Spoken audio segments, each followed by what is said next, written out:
Vou dar algumas tomografias, e nessas tomografias vocês vão visualizar que paciente tem pressão intracraniana elevada. Então, esse paciente tem um hematoma epidural parietal esquerdo, veja que tem um sinal de hipodensidade mostrando que esse sangramento está ativo. Esse paciente tem um apagamento do átrio ventricular esquerdo, ele tem um desvio septal, veja que o corno frontal esquerdo, ele rechaçou inteiro, retirando aquele conteúdo de líquor do seu interior para acomodar o volume de sangue intracraniano, que aumentou. Então, o sistema ventricular ele tem aproximadamente 30 ml de líquor e essa redução do sistema ventricular serve para compensar o aumento intracraniano de um processo expansivo agudo, por exemplo, aqui um hematoma epidural. Na figura 2, nós temos um hematoma subdural agudo, com a área de hipodensidade importante.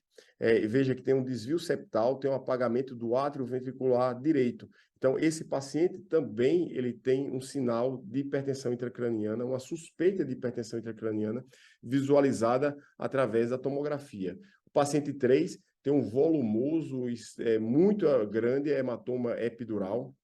Veja que tem contusões frontais já mais à frente, tem um desvio septal importantíssimo, compressão atrial importantíssimo.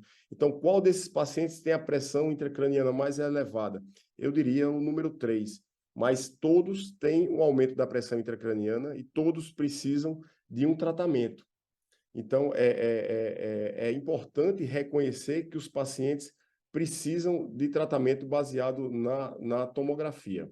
Número 4, o paciente tem uma contusão frontal direita. Veja que essa contusão ela deforma o corno frontal, desvia o septo pelúcido. Então, essa contusão ela tem um efeito expansivo.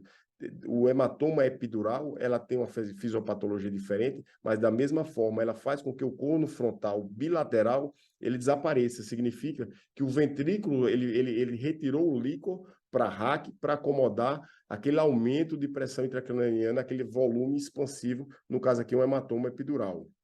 Na figura 6, uma contusão cerebral com edema perilesional e quebra de barreira, você já vê um edema vasogênico, então, e você tem uma compressão do átrio ventricular direito, tem um desvio septal.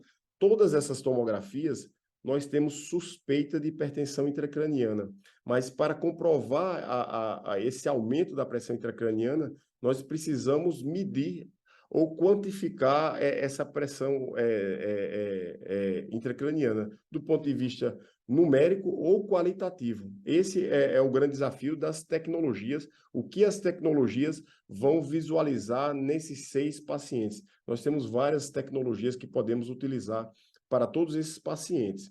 Então, essa é uma curva de Lang-Fit, que eu chamo ela carinhosamente de curva de Lang-Fit tomográfica.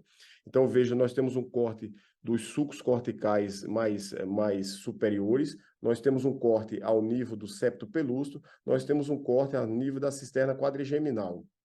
A partir do momento que aumenta o hematoma subdural agudo, veja que há um pequeno desvio septal, mas esse hematoma subdural agudo está acomodado, continua acomodado, a cisterna quadrigeminal também está livre. Então, aqui está compensado, o paciente está Glasgow 15. O hematoma ele começa a aumentar e você vê o aumento do desvio e começa a comprimir a cisterna quadrigeminal. De repente, o paciente piora subitamente, aumenta o desvio septal, comprime, desaparece completamente a cisterna quadrigeminal. Se você não age rapidamente, você pode perder o paciente.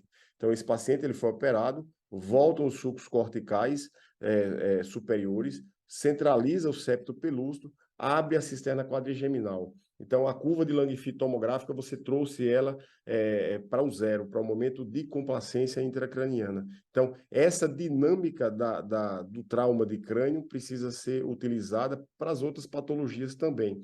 Então, você consegue monitorar, do ponto de vista de imagem, a fisiopatologia da curva de Lang-Fit baseado nesses 3 cortes. É uma coisa simples, mas você consegue fazer uma avaliação prospectiva do que está acontecendo e da tua piora ou melhora de hipertensão intracraniana.